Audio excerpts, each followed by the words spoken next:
पुराने जमाने में जब कबीले के योद्धा जंगलों में जाते थे तो उनका सामना डरावने राक्षसों से होता था। क्योंकि ये ताकतें उनकी समझ से बाहर थीं, तो उन्होंने इनसे निपटने के लिए कई तरह के जुगाड़ लगाए। स्वागत है वेलकम टू डेयरी के चौथे एपिसोड में। इस एपिसोड में हम जानेंगे कि आखिर उस शैतानी जोकर की शक्ति का असली राज क्या है। कहानी में लिली और उसके दोस्त एक कब्रिस्तान में घुस जाते हैं और आखिरकार वो इविल स्पिरिट की फोटो खींचने में कामयाब हो जाते हैं। वो लोग फौरन पुलिस स्टेशन की तरफ भागते हैं ताकि ये साबित कर सकें कि सिनेमा हॉल में कत्ल रोनी के पिता ने नहीं बल्कि इन हवा में उड़ती रूहों ने किया है। लेकिन पुलिस चीफ इस केस को और आगे नहीं खींचना चाहता था। उसने फोटो में दिख रहे साए को यह कहकर टाल दिया कि फोटो खींचने वाले का हाथ हिला होगा। उसने मजाक उड़ाते हुए पूछा, क्या ये कबूतर की बीट है? यही नहीं, चीफ ने लिली को धमकी भी दी कि अगर उसने पुलिस के काम में टांग अड़ाई तो वो उसे वापस पागल खाने भेज देगा। एक बार फिर सबका प्लान फेल हो गया। तभी लड़के को कल रात की बात याद आई। उसने सोचा कि अगर वो रूहें चाहती तो सबको मार सकती थीं, पर उन्होंने ऐसा क्यों नहीं किया। उधर रोनी को अपने पिता की फिक्र हो रही थी। उसने सुना था कि चीफ उन्हें खामोश जेल भेजने वाला है, एक ऐसी जगह जहां से कोई कभी लौट कर नहीं आता। लिली ने तय किया कि वो शहर के बड़ों से इस बारे में जानकारी जुटाएगी। उसकी सहेली पागल खाने की हेड नर्स थी। काफी छानबीन के बाद उसे पता चला कि साल 1930 के आसपास भी शहर से कई बच्चे गायब हुए थे, पर उस वक्त मंदी का दौर था तो किसी ने इन बातों पर ध्यान ही नहीं दिया। दूसरी तरफ विल जब स्कूल से घर लौटा तो उसने देखा कि दराज में रखी वो भूतों वाली फोटो गायब है। पता चला कि उसकी माँ ने सफाई करते वक्त वो फोटो देख ली थी। मजबूरी में विल को सारी सच्चाई बतानी पड़ी, लेकिन उसकी माँ चार्लोट को भी इन शैतानी बातों पर यकीन नहीं हुआ। उसका सारा ध्यान इस बात पर था कि बेचारे रोनी के पिता को गलत गिरफ्तार किया गया है। चार्लोट को गलत इल्जाम बर्दाश्त नहीं थे, क्योंकि यहाँ आने से पहले उसकी माँ भी ऐसे कई मामलों के खिलाफ आवाज उठा चुकी थी।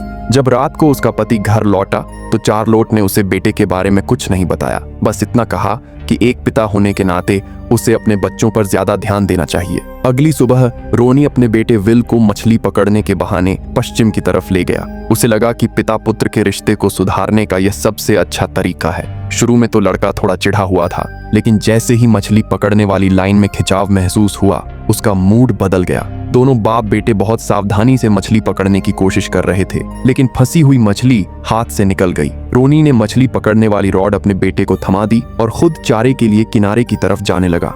तभी अचानक हवा का एक तेज झोंका आया और विल की पीठ में एक अजीब सी सिहरन दौड़ गई। उसी समय उसे पानी में एक मछली तैरती हुई दिखी। जैसे ही वो उसे पकड़ने के लिए थोड़ा झुका, अचानक पानी के अंदर से एक हाथ बाहर निकला। किनारे पर खड़े रोनी ने जैसे ही कुछ आवाज सुनी, वो अपना सारा सामान फेंककर तुरंत बेटे को बचाने के लिए पानी में कूदा। उसने देखा कि पानी तो सिर्फ घुटनों तक ही था, पर विल अपनी बात पर अड़ा था। विल ने बताया कि उसने देखा कि उसके पिता का पूरा शरीर बुरी तरह जला हुआ है, ठीक वैसा ही जैसा उसने उस पुरानी क्रैश वाली फोटो में देखा था।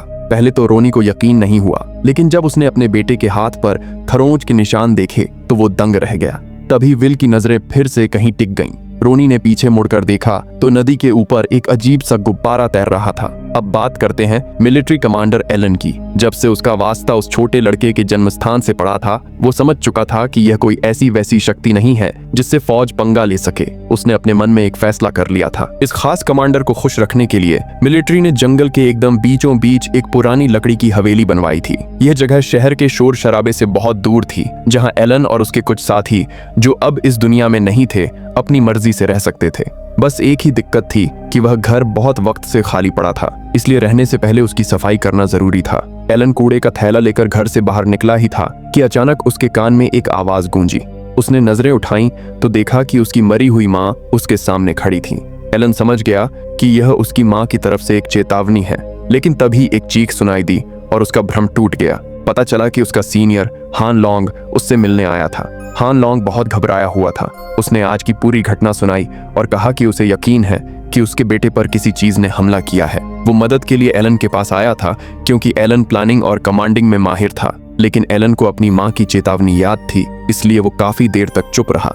एलन की खामोशी देखकर हान लॉन्ग और डर गया। उसे लगने लगा कि उसके बेटे के साथ जो कुछ भी हुआ है, उसका ताल्लुक उसी हथियार से है जिसे जनरल ढूंढ रहे हैं। आखिर में एलन चिढ़ गया और उसने साफ कह दिया कि उसे नहीं पता वो क्या ढूंढ रहा है, वो तो बस ऊपर से मिले ऑर्डर्स को फॉलो कर रहा है।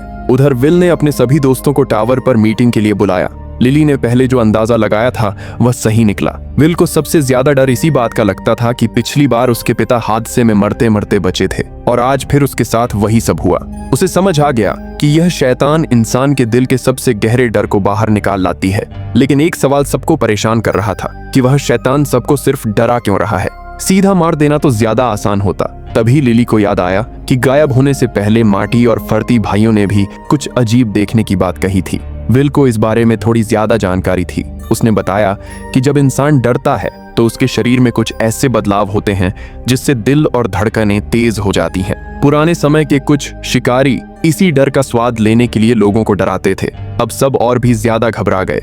डर तो इंसान की फितरत है, उसे कोई चाहकर भी कैसे रोक सकता है। तभी लिली को अपनी माँ की नींद या सुकून की गोलियों की याद आई। उसने चुपके से घर से कुछ गोलियां चुराईं और सबको एक एक दे दी ताकि डर लगने पर वे खुद को शांत रख सकें। लिली ने सोचा नहीं था कि उसे इन गोलियों की जरूरत इतनी जल्दी पड़ जाएगी। दोपहर में क्लास खत्म होने के बाद लिली की एक मतलबी सहेली उसके पास आई और दिखावा करने लगी कि वह पुरानी बातें भूलकर दोस्ती करना चाहती है। उसने लिली को लालच दिया कि कोई लड़का उसे पसंद करता है। लिली बेचारी बातों में आ गई और तैयार होने के लिए बाथरूम की तरफ भागी। उसे अंदाजा भी नहीं था कि उसकी सहेली ने उसके साथ मजाक करने के लिए एक जाल बुना है। जब वह सहेली बाथरूम में घुसी तो एक समय के लिए उसे लगा कि लिली को सच बता दे, पर तभी अचानक उसकी आंखों में भयानक दर्द हुआ। उसने शीशे में देखा तो उसकी आंखों की पुतलियां बाहर निकल आईं। उसकी चीख सुनकर लिली घबरा गई, पर हड़बड़ी में लिली के हाथ से वह शांति वाली गोली टॉयलेट में गिर गई। बाहर खतरा बढ़ता जा रहा था। लिली ने हिम्मत जुटाई, गंदी जगह से वो गोली उठाई और अपनी सहेली को बचाने दौड़ी। लेकिन वह सहेली लैब की तरफ भागी और हाथ में एक पेचकश उठा लिया। लिली उसे रोकने के लिए हाथ पैर मार रही थी और जैसे तैसे उसने वह पेचकश छीना ही था कि तभी बाकी क्लासमेट्स अंदर आ गए। नजारा ऐसा था कि लिली खून से सनी खड़ी थी और सबके सामने गुनहगार लग रही थी। अब वह कितनी भी सफाई दे दे, कोई यकीन नहीं करने वाला था। दूसरी तरफ विल की माँ चार्लोट अकेले पुलिस चीफ से मिलने पहुंची। उसने साफ कहा कि पुलिस ने जिस तरह रोनी के पिता को पकड़ा है वह कानूनी रूप से गलत है। उसने उनसे मिलने की जिद की, लेकिन चीफ ने मना कर दिया क्योंकि चार्लोट न तो उनकी वकील थी और न ही रिश्तेदार। चार्लोट को पहले से अंदाजा था कि उसे रोनी के पिता की मदद के लिए उसके घर जाना होगा। जब रोनी की दादी ने सुना कि चार्लोट उनके बेटे की मदद करना चाहती है तो उन्होंने उस रात की एक एक छोटी बात चार्लोट को बता दी। दिक्कत ये थी कि रोनी के पिता के पास अपनी बेगुनाही का कोई सबूत नहीं था। किसी को नहीं पता था कि उस रात वो कहाँ थे। उसी दोपहर चार्लोट दादी से सिफारिशी चिट्ठी लेकर दोबारा पुलिस स्टेशन पहुंची। इस बार पुलिस उसे रोक नहीं पाई और उसे रोनी के पिता से मिलने की इजाजत मिल गई। चार्लोट ने पहले भी अपने शहर में ऐसे केस सुलझाए थे। उसे यकीन था कि उन पर लगाए गए इल्जाम गलत हैं। कायदे से तो उन्हें घर पर रहकर ट्रायल का इंतजार करना चाहिए था, पर असली मुद्दा ये था कि उस रात वो थे कहाँ। काफी देर के बाद उन्होंने आखिरकार सच बोल ही दिया। उन्होंने बताया कि उस रात वो एक शादीशुदा औरत के साथ डेट पर गए थे। ये ऐसी बात थी जिसे वो किसी को नहीं बता सकते थे क्योंकि इससे उस औरत की बदनामी हो जाती। ये सुनकर चार्लोट सोच में पड़ गई। उसी रात उसका बेटा विल एक डरावने सपने की वजह से जोर शोर से जाग गया। चार्लोट को नींद नहीं आ रही थी तो उसने यूं ही टेलीस्कोप से बाहर झांका तो सामने एक भयानक जोकर खड़ा उसे ही घूर रहा था। आवाज सुनकर हान रॉन्ग अंदर भागा आया। जैसे ही उसे पता चला कि बाहर कोई है वो फौरन घर से बाहर निकला। उसे कोई बंदा तो नहीं दिखा, पर घने जंगल के बीच एक अजीब सा गुब्बारा तैरता हुआ नजर आया। अब हान रॉन को यकीन हो गया था कि इस छोटे से शहर में कुछ तो बहुत गड़बड़ है। वो सीधा जनरल फ्रांसिस के ऑफिस पहुंचा और उनसे पूछा कि आखिर वो किस चीज की तलाश कर रहे हैं। जनरल फ्रांसिस ने भी अब कुछ न छुपाने का फैसला किया। वो उसे एक पूछताछ वाले कमरे में ले गए जहां एक तनीर नाम का रेड इंडियन आदिवासी शख्स बैठा था। जनरल ने बताया कि तनीर इसी इलाके के पुराने कबीले का वंशज है। पहले जनरल उसे मारना चाहते थे, पर फिर उन्होंने रुकने का फैसला किया। हान रॉन्ग ने जनरल पर बंदूक तानी और झूठ बोला कि उसे पता है कि मौत कहां आने वाली है, लेकिन जनरल उसकी चालाकी समझ गए। जनरल ने कई जगहों पर खुदाई करवाई थी, पर कुछ हाथ नहीं लगा। उन्हें थोड़ा बुरा भी लग रहा था कि वो इस आदिवासी शख्स को मारने की तैयारी कर रहे थे।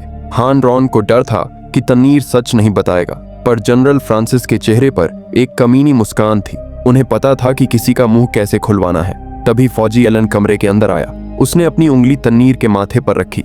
जैसे ही एलन ने अपनी दिमागी शक्ति का इस्तेमाल किया, तनीर का दाहिना हाथ बिना उसके काबू के अपने आप हिलने लगा। तनीर ने खुद को बचाने की पूरी कोशिश की, लेकिन एलन की दिमागी ताकत के आगे उसकी एक न चली।